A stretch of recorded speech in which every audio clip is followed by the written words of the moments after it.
Welcome to Donmar TV News Channel. Kung sa West Philippine Sea maraming dayuhang barko ang nakaangkla, kabaliktaran naman nito ang sitwasyon sa Philippine Rice. Sa isinagawang maritime patrol ng Northern Luzon Command, isang Filipino fishing boat lang ang aming namataan. Ito, malayang nakakapangisda ang mga bangkang Pinoy na tila ba pagmamayari niya ang buong karagatan. Sa taas na 5,000 feet, kitang-kita na namin ang lawak at ganda ng karagatan ng Philippine Rice. Tumagal ng halos 5 minuto ang pag-ikot ng aming sinasakyang C-295 ng Philippine Air Force. Matapos lang ang ilang minuto, dumiretso na sa paglipad ang aming team patungo naman sa Mavudis Island sa Batanes.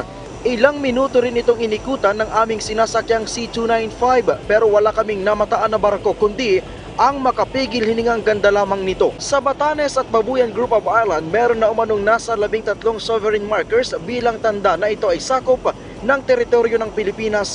Layunin ng kanilang isinagawang maritime patrol na suportahan ang whole-of-nation approach sa pagbabantay sa ating maritime territory sa pangunguna ng National Task Force for the West Philippine Sea. Tapos, kanina, nag-post, ito naman ang sinabi niya.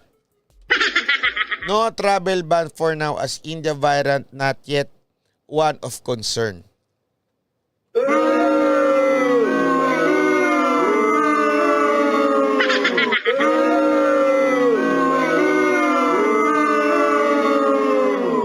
Duke talaga, oo. Grabe ka, Duke. Hindi kita maintindihan kung saan ka nang gagaling. Kaya tuloy natatanong ka ng, ito, marami na nagtatanong sa akin. Marami na nag-aas sa akin sa email. Marami akong kaibigan. Bakit ganyan si Duque? Anong ginagawa niya? Nasisisi si Pangulong Duterte sa ginagawa ni Duque. Lahat ng desisyon ni Duque, palpak. Meron talaga nagtatanong sa akin, hindi ba sinisabotahe ni Duque yan si Pangulong Duterte? Kaya alam mo yan, kaagad yung naipumasok sa utak ko, sabi ko magandang topic ito. Pag-usapan nga natin tong Duque ni Nam na to. Sinasabotahe ba kaya talaga ni Duque? Buti na lang at nagdesisyon si Pangulong Duterte na magkaroon ng travel ban. Palakpakan. Sa madaling salita, hindi po siya nakinig kay Duque. Palakpakan. Isipin nyo na lang, kung nakinig siya kay Duque, baka lumala. Isipin nyo, ngayon malala na nga itong ating nadadaanan. Tapos makikinig pa siya kay Duque. Buti na lang, palakpakan kay Pangulong Duterte. Mr. President, I have just one opinion. This is just my opinion. You may disagree because you're the president and you know better. You have more information than us. But I think, Mr. President, it's time for you to fire Duque. Siguro kunwari na lang resign. Para naman kahiya-hiya doon sa tao. Pero, Mr. President, I think Duque is really messing up. Wala ho kayong matatanong na doktor o eksperto na nagsasabing gusto nila si Duque. At tingin talaga nila palpak si Duque. Mr. President, I think buong administrasyon nyo pumapalpak dahil kay Duque. So, Mr. President, nakikiusap po kami, pero kung hindi, magtitiwala pa rin po kami. Pero if sana makonsider ninyo na sibakin na lang ho yan. Alam nyo, maganda ho yung nilagay ninyo, yung sa dating presidente ng yung SP. Southern Philippine Hospital. Maganda ho yun. Yung nilagay nyo doon na USEC ngayon sa DOH. Yun na lang gawin ninyong secretary. Kasi si Duque ho, talaga ho, wala. Sablay ho, isipin nyo ito sigurado ako kaya ho kayo nagdesisyon na wag papasukin itong mga taga-India o nagkaroon tayo ng travel ban. Sigurado ako marami ho kayo nakausap dyan sa IATF na sinasabi nila it's time na magkaroon ng travel ban. Mr. President, muntik na naman kayo ipahamak ni Duque. Ito, pakinggan natin ang announcement ni Spokes.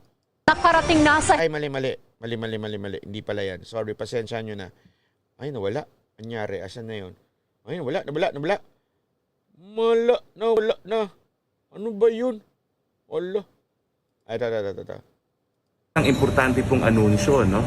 Inaprobahan po ng ating presidente ang rekomendasyon ng IATF na iban ang lahat ng pasahero, kasama po mga Pilipino, na galing po sa India. Oh, Ang ban po ay magiging epektibo ng 1 o'clock sa April 29, okay. 2021 hanggang May 14, 2021. Yung mga pasahero po na nasa transit na, no, galing po sa India, o yung mga nanggaling po sa India within 14 days bago po dumating ang April 29, 2021 ay hindi po sakop sa travel ban. Pero kinakailangan po sila mag-undergo ng mas striktong quarantine and testing protocols. No? Yung absolute facility-based quarantine po for 14 days kahit pa po meron na silang negative na resulta sa RT-PCR. Yung mga restrictions po para sa mga iba pa Malinaw yung mga nasa transit na, ibig sabihin yung maybe nung ina-announce to na sa aeroplano na napalipad-lipad na o kaya yung on the way na dito, dadaan daw sa matinding quarantine. Ibig sabihin nun parang ang magpo-provide na ang ating gobyerno ng quarantine kung talagang stricto. Kahit mag-negative 14 days. Hindi ho ba pwede isang buwan na lang sila doon? biyahero na galing sa mga ibang bansa na meron na rin pong variant na galing po sa India ay Bakit 2 weeks ang ban? Avid traveler kasi minsan pabago-bago ho minsan ang policy. Pero sa tingin ko ma-extend naman ho yan. pwede pong ma-impose ng Office of the President upon the joint recommendation po ng Department of Health at ng Department of Foreign Affairs. Tinalaga po ang Department of Transportation na siguraduhin na mga airlines ay hindi po magsasakay ng mga pasahero na sakop po ng ban na inimpose po ngayon ng ating Presidente upon the recommendation of the IAT. Palakpakan. Ang travel ban po, ulitin ko po, lahat po ng pasahero, kasama po ang mga Pilipino. At ito po ay epektibo, 1:00 ng umaga, April 29, 2021 Palakpakan. hanggang May 14,